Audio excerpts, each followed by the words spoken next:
You're watching Spectrum on Air. XPTV3.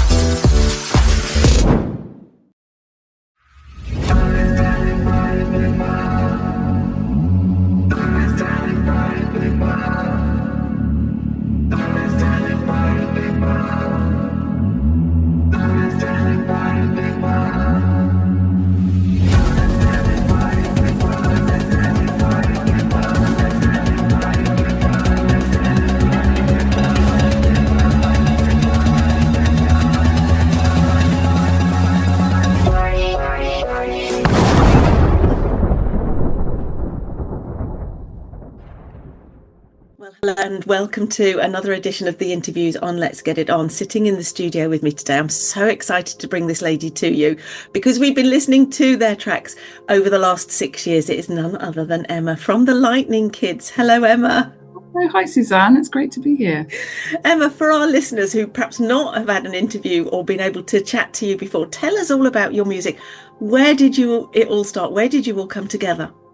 So, it was really John's brainchild originally. He and I go way back, and for a long time we were sort of in different places musically, but we always knew we wanted to write stuff together. And I remember him sending through some Synthwave tracks probably back in 2019, 2020, and just instantly loving the sound. I wasn't, to be honest, I hadn't really got really familiar with Synthwave until I heard those tracks, and then instantly I could think of tracks I'd heard out there that I knew in that genre, and I loved the mix of kind of really amazing soundscapes from the synths and the production, and then you could have these lovely storytelling vocals, and it kind of, I knew instantly it was going to suit the way I sing, so was quite excited about that. And we started off just working on a couple of tracks together, and he then met Darren via social media actually, and was amazed by his guitar abilities. So what was going to be, let's write a track and see what happens, and he was like, maybe we've got enough for an EP. And then it was, before long, we had so many tracks that we were looking at an album, and we had a name, and it was an actual band. So yeah, it was very exciting, and it was a lot of that happened in 2020 in COVID, so we were doing stuff virtually and collaborating in person when we could, and then it just went from there, really. That's how the first perfect time, I guess, because we were all stilled, weren't we, in lockdown? I mean, it seems crazy that It was 5 years ago, but I guess that gave you all an opportunity to get to know each other and get to know how musically you would fit together. So why the Lightning Kids? Where did that name come from? So that was, I think John came up with that originally. The whole aesthetic and mood of the first album was quite escapist. We wanted to take people off to LA and get them thinking about the past and sort of, I guess, that 80s retro time that the music's inspired by. And so I think it's the kids, if you like, are sort of thinking back to those days and thinking back with a bit of a nostalgic lens on sort of summer nights and romance and the kind of escapism of it. So 2020, 5 years on, your first debut album did so well, didn't it? Were you surprised by how well it was received? Definitely, yeah. We just loved making the music, and you sort of put it out there, and obviously you hope it's going to reach people, but we were genuinely so blown away by how much support the record got. We were really lucky to be working with Aztec, who've massively supported us and were already really rooted in the synthwave community, so I think that helped us a lot in terms of getting out of the starting gate. But yeah, I think it just connected with people. It seems to have really connected around the world. Like, there's so many different people from different markets who are in our comments on socials or telling us where they're listening to the tracks. And I think that's the great thing about synthwave as a genre, is it's sort of, I think whether or not you're tuning into the words or the music, it's got a vibe to it that really reaches people and I guess takes them back as well. So yeah, we had no idea that was what was going to happen, but we're so pleased that so many people have come across it and enjoyed it. Am I right in saying that it had 15 million streams? Yeah, it's had. I mean, yeah, I've been an independent musician before, and I'd been through the whole thing of like launch day and trying to get your listens up, and I was happy if I got a few hundred listens on a track in the early few days, and so it has it's really surpassed all of our expectations. And some tracks like yeah, obviously we did this cover of The Boys of Summer, so that was a really good way to reach new ears. But also our track Fast Car, which we then did a remix of with The Last Concorde, that's just really blown up and just keeps going. I think streaming's changed music in lots of ways, but one of them is that if people like a track, it will just keep, they'll keep hearing that on their playlists and in their recommendations. And so it's, again, you kind of have this view of, you have your one splash at launch and then things will go quiet, but it's just seemed to build and build. So yeah, long may that last, but we've just been so grateful for all the support people have given us. But I think you've hit the nail on the head. You've captured that 80s nostalgia period, and then your vocals are just so ethereal that come in over the music. It's almost like another instrument that's playing alongside the music. So every track that I've played, certainly on my show, just sounds so beautiful, and you sit there and you go, I'm lost in this track. You hear it and you get lost in it. And it's no mean feat, to capture people's imagination and people's attention, particularly today. We talk about emerging artists, and we often struggle with it, because what is an emerging artist? Because an emerging artist is somebody who's not a household name, maybe, but then with 15 million streams, you are. So you're no longer an emerging artist. So it's kind of very difficult to place anybody today, I think, particularly in the synthwave and the retro wave. And Aztec, I think, have been there with some amazing artists. And one of the things that I love about you all is that you're all a kind of family. You all collaborate with each other as well, don't you? Yeah, we've done some lovely things. So Kid Burn is one of the collaborators on this new record of ours, and we just love what he brings to the collaborations we do. I literally, when was it, a few months ago, went up on stage with Ian Berlin for her launch to do some BVs on one of her tracks. It was one of the tracks we co-wrote with her, but I thought it'd be nice to appear in person. So yeah, It is a real community, and I think that has been a huge help, because that you're kind of in an area that people already love, and you're creating music that has an audience, and it's just, as you say, kind of finding your own unique take on it and a way into that genre. But yeah, and thank you for the kind words about the vocals. I think because my singing background before was quite folky, I'd often listen to electronic stuff and not know how it fit, but then synthwave seemed to be quite a nice bridge between the two, because you've got that storytelling element and it's very lyrical, and you can as someone who loves a kind of nice song structure, I like the fact that you've got your verses and choruses and a beginning, middle and an end, but it's got I think it has a vibe to it that just really lifts people. You can be quite upbeat with it, you can be poppy, so I've had so much fun adapting my style to more of like an electronic upbeat It's genre. lovely when a marriage comes together between the three of you, isn't it? And you all work so well together, and sometimes these things are stumbled upon, aren't they? Who knew in 2020 that you would reach the dizzy heights that you guys have done? And I'm sure there's been a lot of hard work behind the scenes. No, definitely. And there's obviously the side to it that's not as glamorous, the kind of making sure we've got our socials going, and the label does a lot with us in terms of the administrative side, so we're really grateful for that. But yeah, it's all worth it when songs are out there and you're getting messages from people, and I really love it, particularly when you find out someone that I know was a massive synthwave fan and they've stumbled across it maybe in a different, I'm sure the algorithm helps them, but yeah, to find out that they're finding it not just because they're a mate or they're kind of supporting you individually, but because it's reached them through that scene. It's a really nice feeling.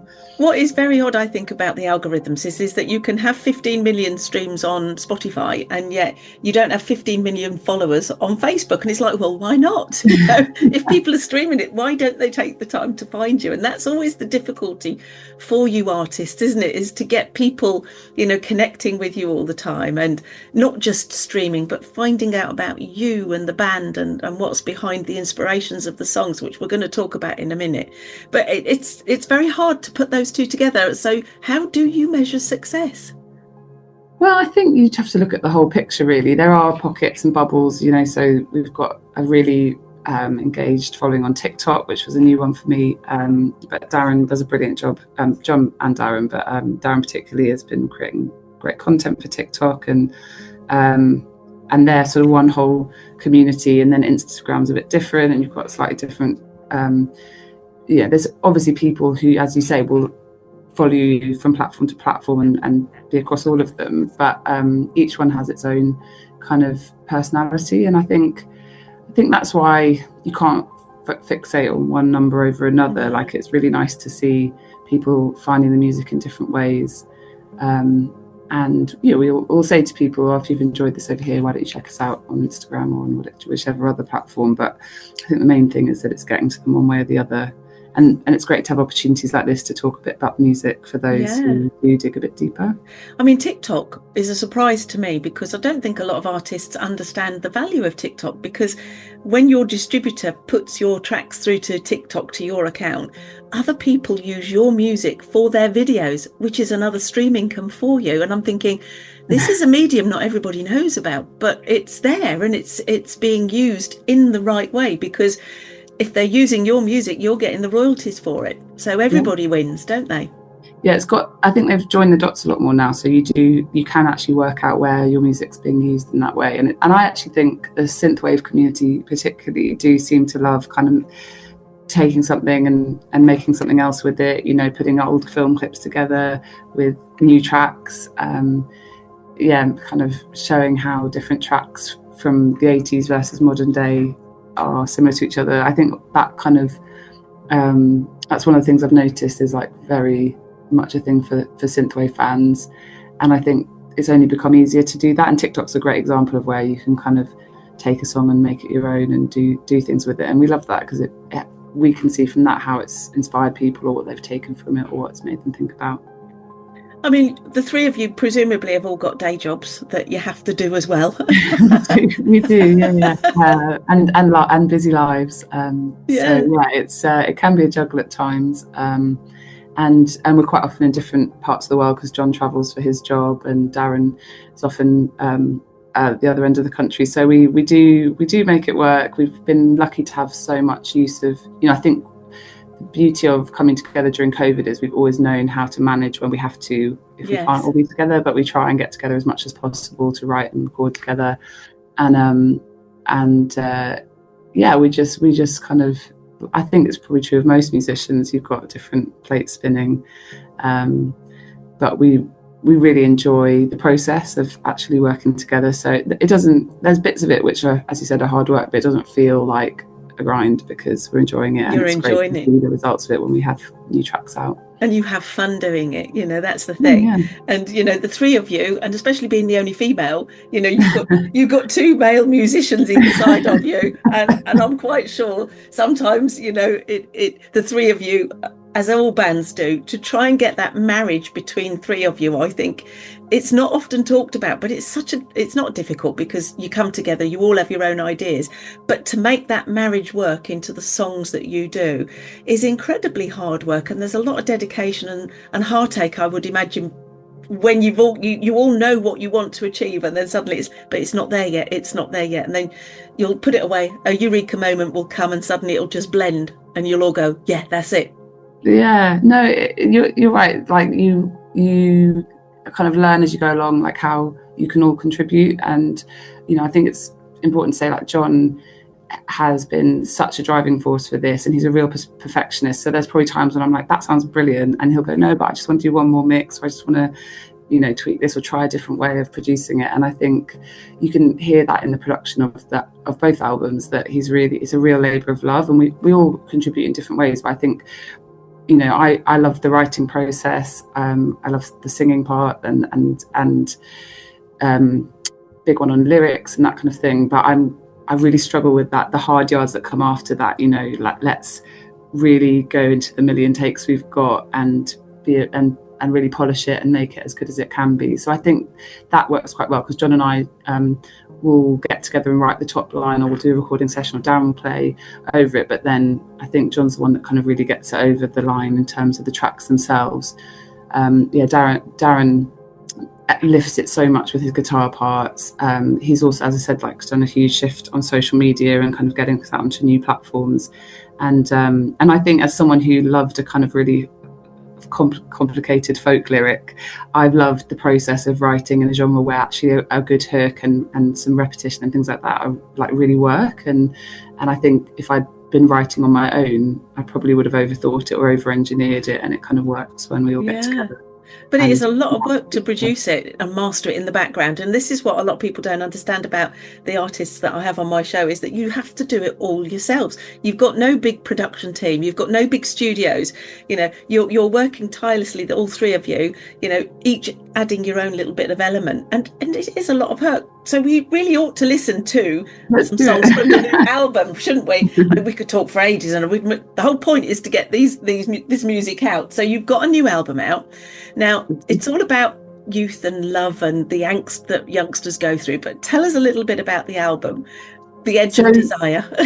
Love on the Edge of Desire. Yeah, it was. So we kind of saw it as a bit of a sequel to the first one, and that was very much about the romance and the summer nights and the teenage dreams. And this kind of keeps some elements, and musically keeps some elements of the first album, but we wanted to move it on and tell the story of what happens next. There's a bit more heartbreak in this record. Musically, we wanted to push it and be a bit more indie. You know, you might hear a bit more of like a Springsteen kind of reference, or I think John was referencing Def Leppard at one point. Like, we wanted to kind of take it out of exactly the same musical sound we'd had on the first album, but still keep that synthwave kind of connection. And yeah, I think there's a bit of, it meant we could play around a bit more with emotions, and you've got quite a few songs where there's a kind of combination of upbeat music with more thoughtful lyrics or sadder lyrics. And so yeah, the mood is slightly different, and musically we wanted to push it a bit more and maybe create more of a band sound, because I think we've spent more time together, we've, you know, played together more, and you can maybe hear in the sound of the second album that we're thinking and playing a bit more as a band rather than as I guess like a project as we started off. But this is how things evolve, isn't it? It's how bands grow. So we're going to listen to Youth. So Emma, tell us a little bit about Youth. What's this track about? So yeah, this song is, I think, works really well as a kind of opener for the record. So it's upbeat. When I first heard it, honestly, I was like, it felt quite mad in terms of the different sections. You've got this really quite anthemic chorus and then a rappy bit. And when we were talking about recording that, I was like, what are we doing here? Is this going to work? Like, when I recorded it, it sounded a bit kind of a mad jump from the chorus, but when the production was all layered over it, it really worked. And I think that's where you have to have a bit of trust in your collaborators and say, yeah, let's go for it, see how it sounds. And yeah, I think musically there was a bit of U2 in our influences there, a bit of like wanting it to be expansive and something that when that first line kicked in would feel quite quite anthemic and joyful and energetic. That was the kind of thoughts behind Youth. Okay, let's have a listen now then. And don't go away, because we've got some more questions and chat with Emma in a minute. So this is Youth from The Edge of Desire. Wake up.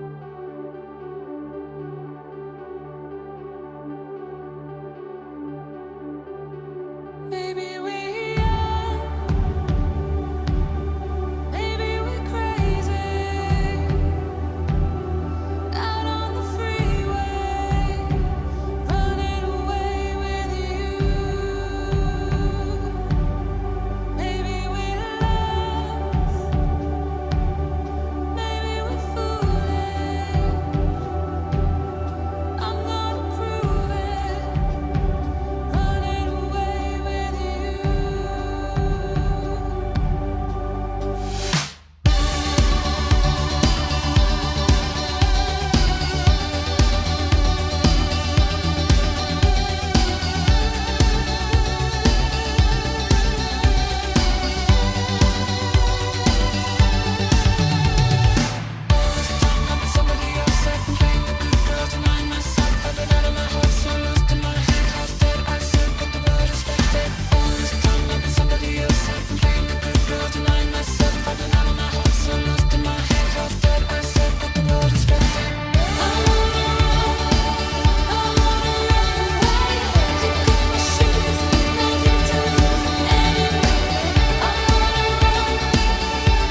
one of the questions that I always ask people is, what comes first? Does the music come first or the lyrics come first for you guys?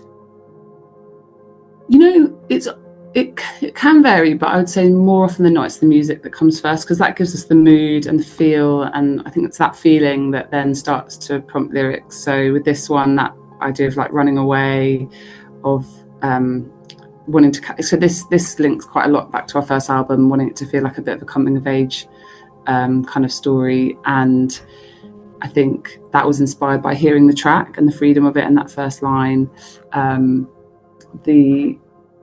The kind of themes come from that, really, and then, you know, we'll play around with different lyrics, and we might then go back and tweak the track, or that might then inform the music, but it's often that first few bars or the kind of overall sound that we start from.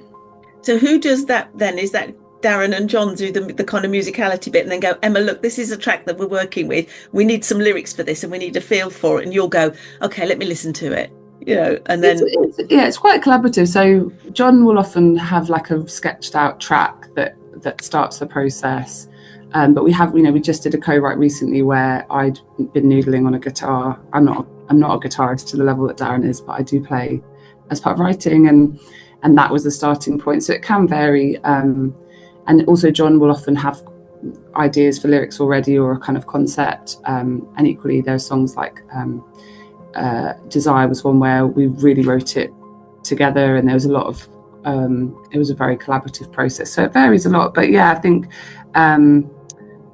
often that's the thing that sort of sparks the process, is having a sense of like the production or the feel or the mood, and then, you know, so much of the feel comes to life when we lay the guitars over and we do all the backing vocals, and we sort of build the track out from there.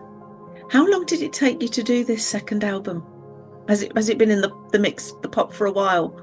I'm trying to think when it all started. I think it's a good couple of years since we first, because we were thinking about some tracks while we were working on the first album and thinking, actually, that's not quite right for this record, but, you know, maybe if we do a second one. And then when we started working on it in earnest, we had a good, you know, initial bunch of tracks to start with and to work on. But yeah, I'd say it's probably the past couple of years we've been writing and recording and pulling it together. And yet most people will think, oh, that's been done so recently. They've no idea how much you've laboured over each track and revisited them to finally agree on the final mix for the whole album. Mm-hmm. So the next track we're going to listen to is Wait. So this is moving the story on a bit now, isn't it? So what's the story behind Wait? So this is when I was talking earlier about really delving into emotions. I think this is a really sad song on the record, and even though the production's quite upbeat, I think the phrase we used a lot writing this one was sad banger. Like, it is quite sad in terms of the themes, and someone really missing somebody and not really being able to let go of the past. I don't think it's spelt out in the lyrics, but for me, there was a chance that maybe you'd lost that person, you know, not just broken up with them, but maybe they passed away or moved away. And so I think there is a bit of grief to this song, and we've just got a video which is due out any day, which we tried to capture the sense of someone going through a kind of breakdown. So we were in a studio, someone's doing their take, but they're struggling because they've got all of this conflicting emotion going on. So yeah, compared to our early tracks that were more summery and light, it felt like a good example from this album of where we've gone a bit into some of the emotional, a bit deeper, exactly. Yeah, we did a sort of one take video to bring it to life, which hopefully people will be able to see quite soon.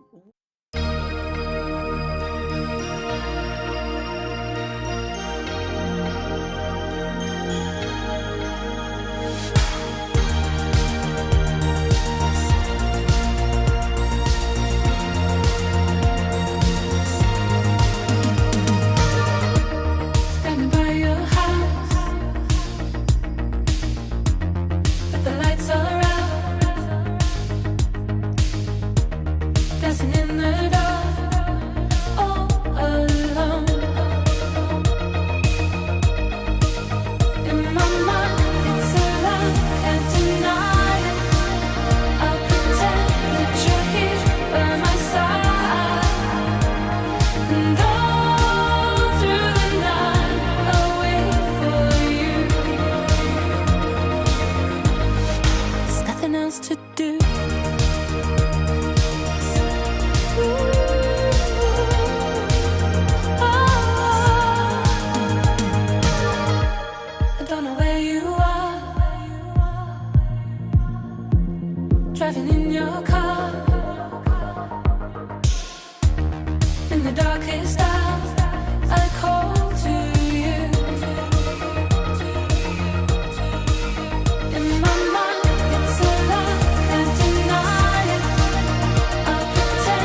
to do.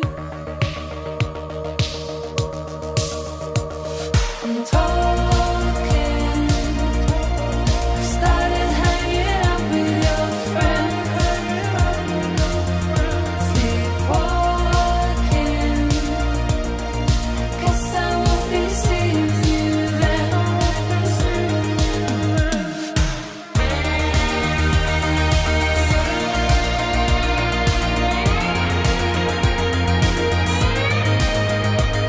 And all through the night, I'll wait for you. All through the night. In my mind, it's a lie, can't deny it. I'll pretend that you're here by my side. And all through the night, I'll wait for you. All through the night. There's nothing else to do. I've been so long. I've been so long. And all through the night, I'll wait for you. There's nothing else to do.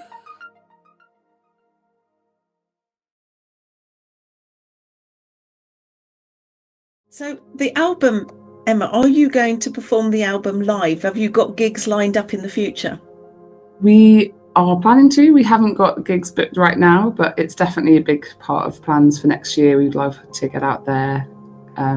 We were talking on social media to people the other day about where we should go, and there were some quite far-flung suggestions, which we might have to work up to. But we're really keen to get out and show people how it all sounds live, and to kind of give it that sort of live spin.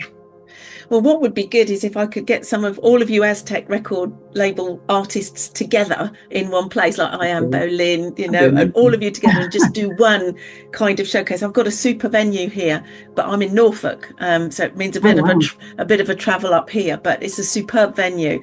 But the worry for a lot of artists and venues is the cost of it all, isn't it? And will the tickets sell? And it's kind of like, at some point you've got to take a jump in the water and just do it and see. But Synthwave and Retrowave is back on, because there's so many people now nostalgically loving the 80s. It's kind of your moment in time, isn't it, I think?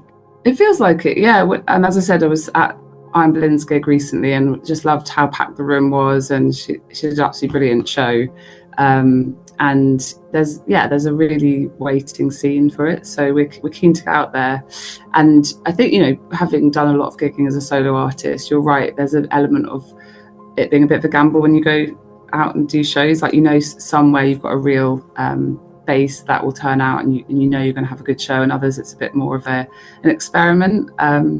But I think we've got a really strong foundation in the online support we've had to start getting a bit more visible live. And if listeners have suggestions, we'd love to hear them. I think we'll definitely start with one in London, just because that's where it all started. But keen to go further afield. Yeah.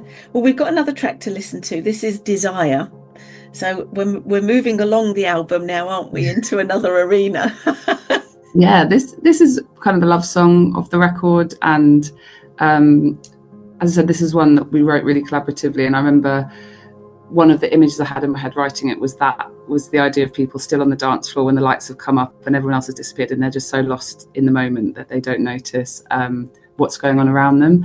It's a kind of a softer song lyrically, and I did do a bit of guitar playing on it, but you have to listen quite hard to hear it because it's just a little acoustic drum. But we wanted to kind of capture a bit of a soft rock sound with it, and some beautiful guitar solos from Darren on there. So it kind of all came together when we layered it all up. Let's have a listen to Desire, and we'll be back in a minute, because my brain is buzzing with lots of things to ask you, Emma. Let's have a listen to Desire first.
of you when you're together, Emma, do had the guys got any background as soloists at all, or musicians? Yeah, we've all done solo stuff and gigged as individual artists.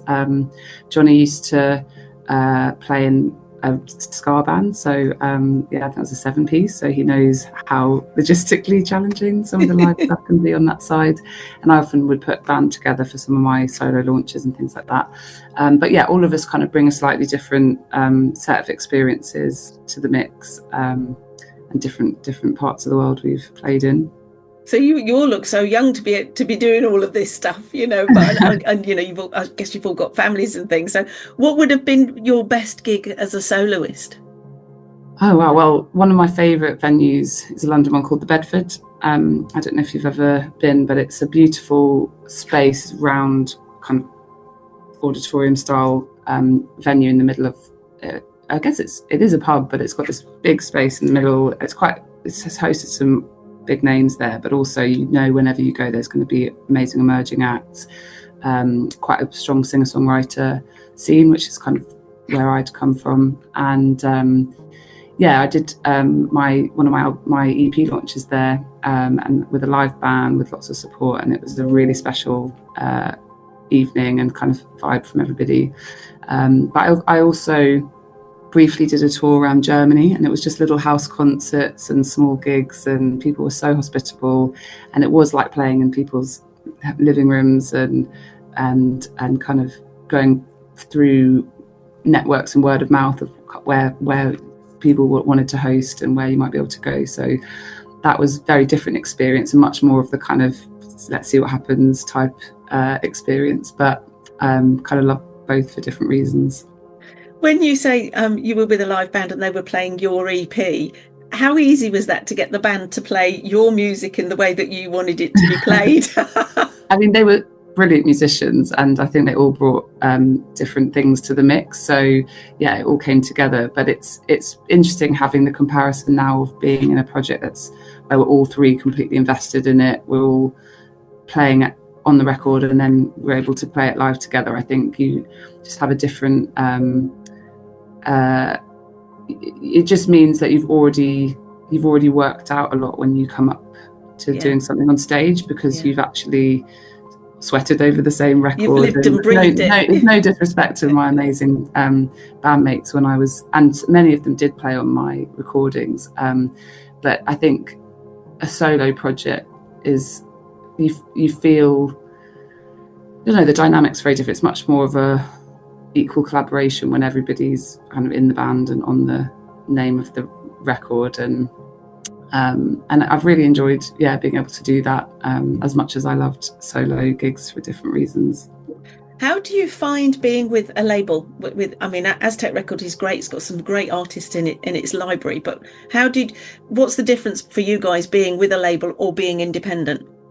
Oh yeah, we've had such a positive experience with Aztec. I think, as I said, just having that starting point of a label that's really rooted in the genre, they know the scene, they know the community, means you're starting from such a strong position, and you've got that backing, because it's really hard to get off the ground, I think, if you're a new act, and also anyone who's been an independent musician knows how much time is taken with some of the back end stuff, you know, just the even once the song's actually produced and everyone's happy with it, you know, registering for everything, making sure it's uploaded to all the platforms, website stuff, social media, and they've given us a lot of support with that kind of behind the scenes stuff that means you can really focus on the music, and and also because they've done it with other artists, they've got suggestions on how we can kind of make the most of time and resources.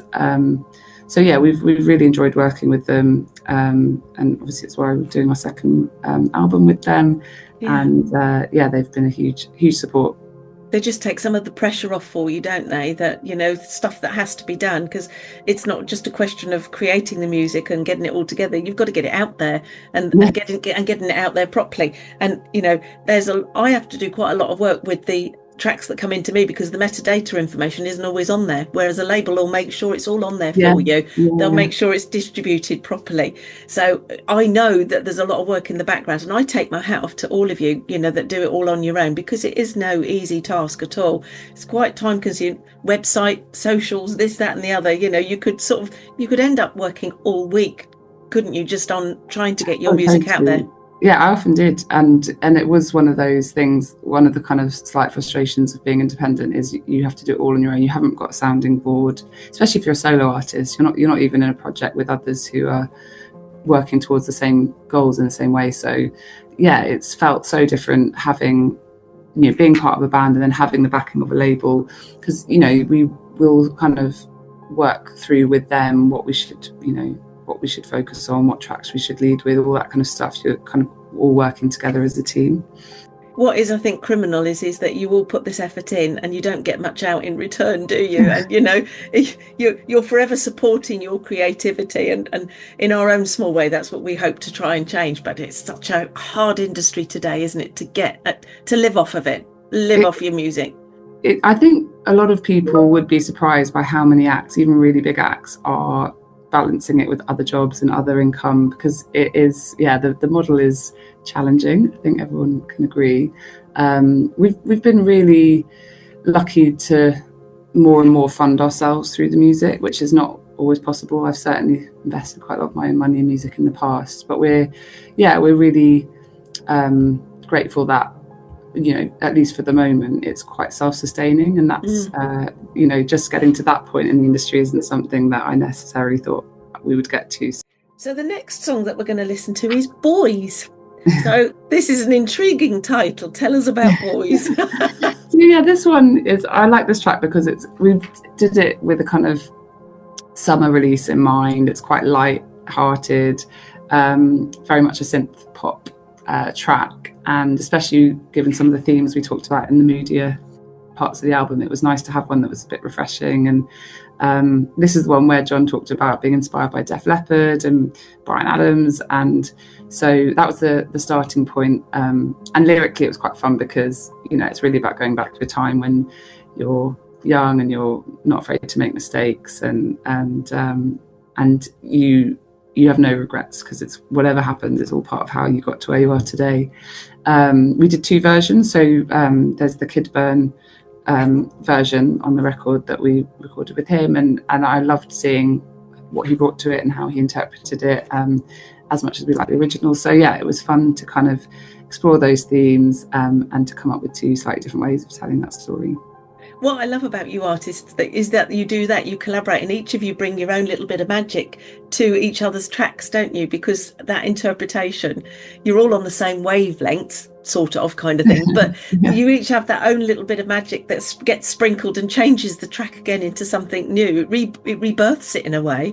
Yeah, everyone has their little hallmarks of their sound or their production. And actually one of the things we did with our first album is then did a remix version, and each track was sort of someone's interpretation of our songs. And I loved seeing what people came up with and how they interpreted differently, or how they would take something and build on it. So Motel was one of my favorite tracks from the first album, and the Sunglasses Kid remix is so kind of moody and so in that 80s vibe, and it's sort of still retro but in a slightly different way, and I just loved hearing how he'd interpreted it, which is rather unique. I don't think outside of the synthwave world, I don't think a lot of artists collaborate in that way. It's kind of it was an eye-opener for me, and a joy to hear you all collaborating with each other and changing each other, but none of you there was no egos involved. It was like, okay, do what you want to do with it, and actually you all seem to like it, which I think is quite unique. Well, yeah, now you say it probably is quite unusual. I'm thinking of other genres where you probably wouldn't get that. You'd cover something, but it might be a classic track rather than someone who's on the scene at the same time. But it's great. It's a really lovely community to be part of. And yeah, I think it should happen more often. Like, why don't we see more collaborations? Quite often you'll see it live. You'll get artists coming together for a show or something. But I think it's nice as well to have recording collaborations, and quite often if John's written something and he thinks that's not quite a Lightning's track, kids track, if we worked on something together and we're not sure it's our sound, there'll be someone else who'd love to put their spin on it and release it. So it's very much, and the label helps a lot with that, because they'll kind of make introductions and think of where things could find a home. I kind of gathered that perhaps was going on in the background, because obviously there's a lot of Aztec artists that do work together and change things, but I just think it shows the versatility and the craftsmanship that you all have in doing that with each other. So let's have a listen to Boys, and we'll come back in a little while, because we're not going to let Emma go yet. We've got some more questions for her in a second.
So we're still with Emma from the Lightning Kids, and we're still talking about the brand new album, The Edge of Desire, and we're playing a couple of tracks from those.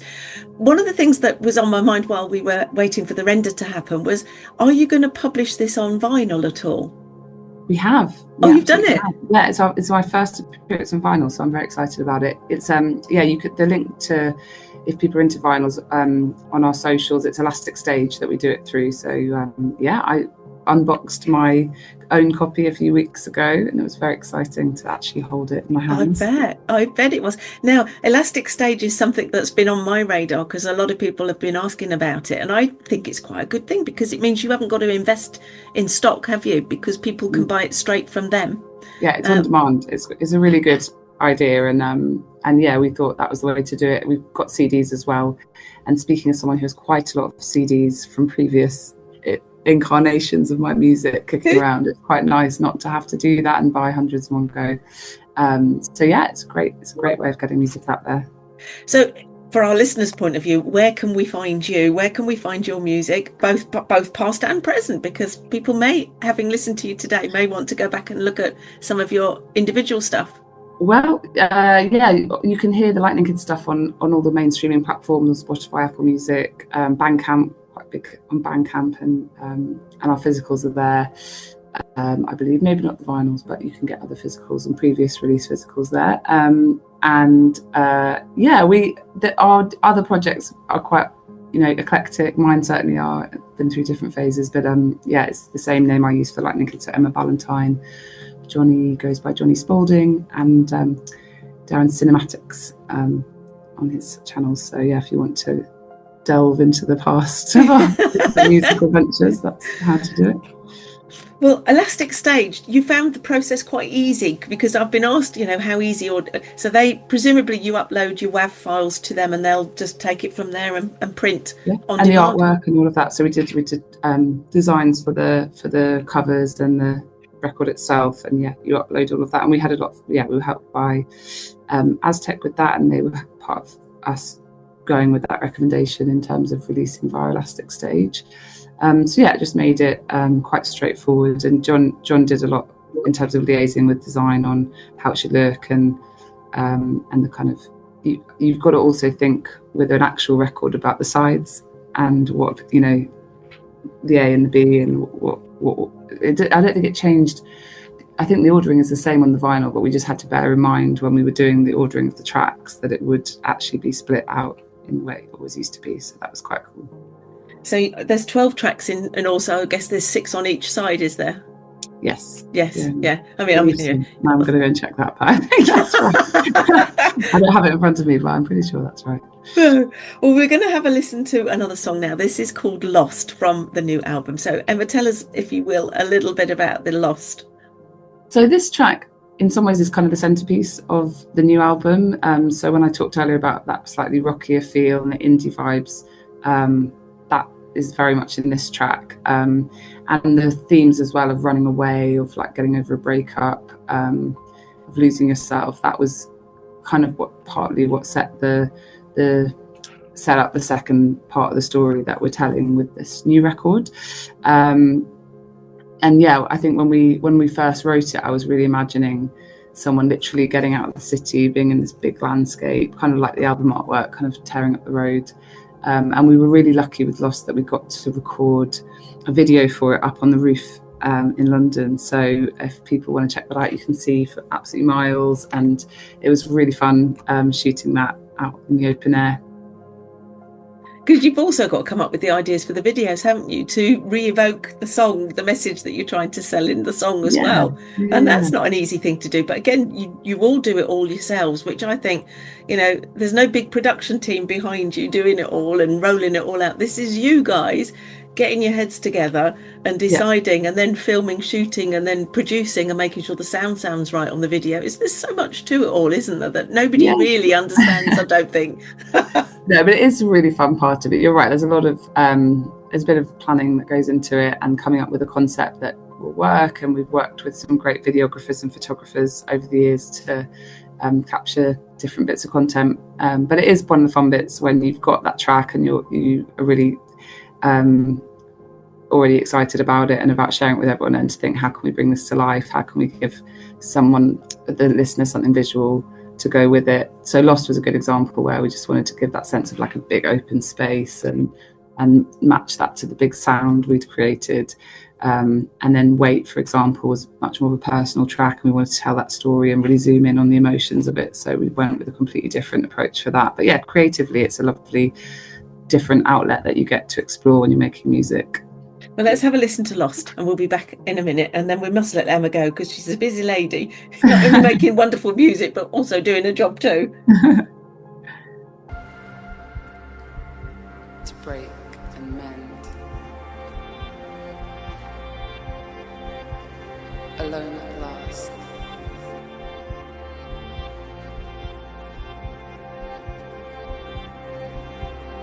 To start again.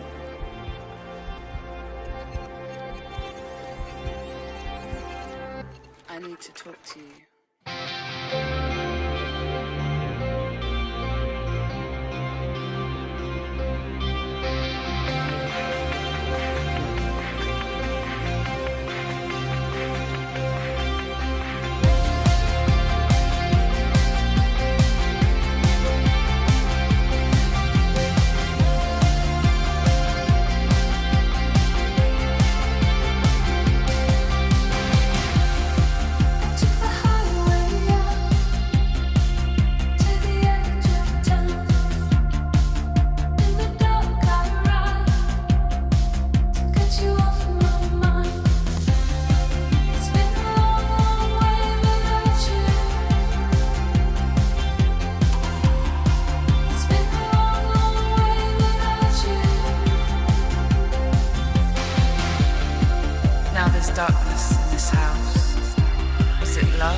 edge of desire.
So Emma, what is next for the Lightning Kids then? What's 2026 going to bring Well, us we're and already- you? Yeah, well, we're already working on some new music. So I think we're always working on some new music, but we feel like there's maybe a few tracks that we can follow up with on this album, and I think also I'm excited about sort of having had this experience so far with the Lightning Kids of thinking, what would that do to my sound solo? Like, you know, we kind of write in different combinations. So I think, you know, we've really enjoyed the process of doing these two records, but we're also keen to kind of see where that takes each of us, as well as doing more together. As I said, we're really keen to get out there on stage and do some live gigs, and to kind of keep connecting with fans and hopefully then continuing to enjoy the music into the next year. Well, if there are any venues out there, you need to get in touch with either me or Emma. And let's get them on stage, because I know that all of you, you know, you're so polished and you're so dedicated, and you know, I would love to see you live. You know, we'd love you to come. That would be brilliant. We'll obviously you'll know as soon as we've got some dates.